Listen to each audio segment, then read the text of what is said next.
حضرت ابوبکر صدیق رضی اللہ عنہ کا قبول اسلام۔ قسط نمبر 6۔ حضرت ابوبکر صدیق رضی اللہ عنہ کے اسلام لانے اور اس کے اسباب میں بہت سے اقوال ہیں۔ ان میں سے ایک یہ ہے کہ باسط نبوی صلی اللہ علیہ وآلہ وسلم سے 20 سال پہلے آپ رضی اللہ عنہ نے خواب دیکھا کہ چاند آسمان سے ٹکڑے ٹکڑے ہو کر کعبہ میں گرا۔ مکہ کے ہر گھر میں ایک ایک ٹکڑا گرا، پھر تمام ٹکڑے اکٹھے ہو کر پہلی شکل پر آ گئے اور آسمان کی طرف چلے گئے، مگر وہ ٹکڑا جو آپ کے گھر آیا تھا وہ وہیں رہ گیا۔ اور دوسری روایت میں ہے کہ وہ تمام ٹکڑے مل کر آپ کے گھر آ گئے اور آپ نے اپنے گھر کا دروازہ بند کر دیا۔ کچھ عرصے کے بعد آپ رضی اللہ عنہ تجارت کے سلسلے میں ملک شام بحیرہ راہب کی خانقاہ میں پہنچے اور راہب سے آپ نے اپنے خواب کی تعبیر پوچھی۔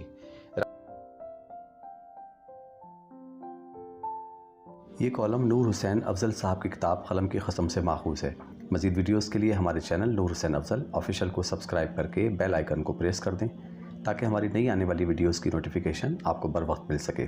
ویڈیو کو لائک کریں اور دوستوں کے ساتھ شیئر کریں۔ راہب نے کہا، آپ کون ہیں؟ آپ رضی اللہ عنہ نے فرمایا، میں قریشی ہوں۔ راہب نے کہا، مکہ میں تمہارے درمیان میں ایک پیغمبر ظاہر ہوگا، اس کا نور ہدایت مکہ کے ہر گھر میں پہنچے گا۔ آپ ان کی زندگی میں ان کے وزیر ہوں گے اور پیغمبر کی وفات کے بعد ان کے خلیفہ ہوں گے۔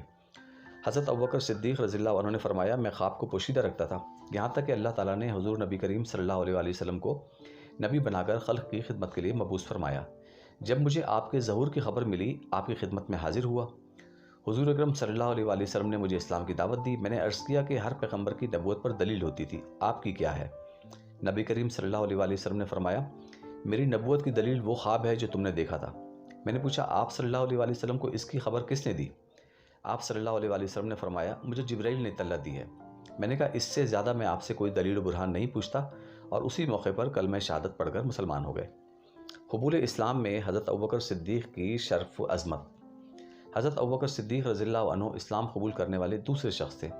آپ سے پہلے حضور نبی کریم صلی اللہ علیہ وآلہ وسلم کی زوجہ محترمہ ام المومنین حضرت خدیجہ بنت خویلد رضی اللہ عنہ نے اسلام قبول کیا تھا۔ امام جلال الدین سیوطی بیان کرتے ہیں کہ امام اعظم ابو حنیفہ کی رائے ہے، اور اس کی تائید ترمذی شریف کی حدیث سے بھی ہوتی ہے، کہ مردوں میں سب سے پہلے اسلام حضرت ابوبکر صدیق رضی اللہ عنہ نے قبول کیا، عورتوں میں سب سے پہلے اسلام ام المومنین خدیجہ رضی اللہ عنہ نے قبول کیا، جبکہ بچوں میں سب سے پہلے اسلام سیدنا علی المرتضیٰ نے قبول کیا۔ سیرت سیدنا ابوبکر صدیق از محمد حسیب قادری صفحہ نمبر 21 اور 22۔ حضرت خدیجہ الکبریٰ رضی اللہ عنہ نبی کریم صلی اللہ علیہ وآلہ وسلم کی اہلیہ تھی۔ حضرت علی المرتضیٰ نبی کریم صلی اللہ علیہ وآلہ وسلم کے نابالغ چچا بھائی تھے اور نبی کریم صلی اللہ علیہ وآلہ وسلم کے زیر کفالت تھے۔ اور حضرت زید بن حارثہ رضی اللہ عنہ پہلے حضور نبی کریم صلی اللہ علیہ وآلہ وسلم کے غلام تھے، پھر آپ نے ان کو آزاد کر دیا، لیکن انہوں نے آپ کا خادم بن کر آپ کے پاس رہنے کو ترجیح دی، چنانچہ رحمۃ للعالمین صلی اللہ علیہ وآلہ وسلم نے ان کو اپنا بیٹا بنا لیا تھا۔ اس لحاظ سے تینوں حضور نبی کریم صلی اللہ علیہ وآلہ وسلم کے گھر کے افراد تھے۔ حضرت ابوبکر صدیق رضی اللہ عنہ واحد فرد تھے جو گھر سے باہر کے تھے، تاہم انہوں نے عامۃ الناس میں سب سے پہلے قبول اسلام کا شرف حاصل کیا، اس لیے اول المسلمین کہلائے۔ سیرت خلیفہ رسول سیدنا ابوبکر صدیق از طالب ہاشمی صفحہ نمبر 44 اور 45۔ ہماری یہ ویڈیو آپ کو کیسی لگی ہمیں کمنٹ سیکشن میں ضرور آگاہ کریں۔ شکریہ۔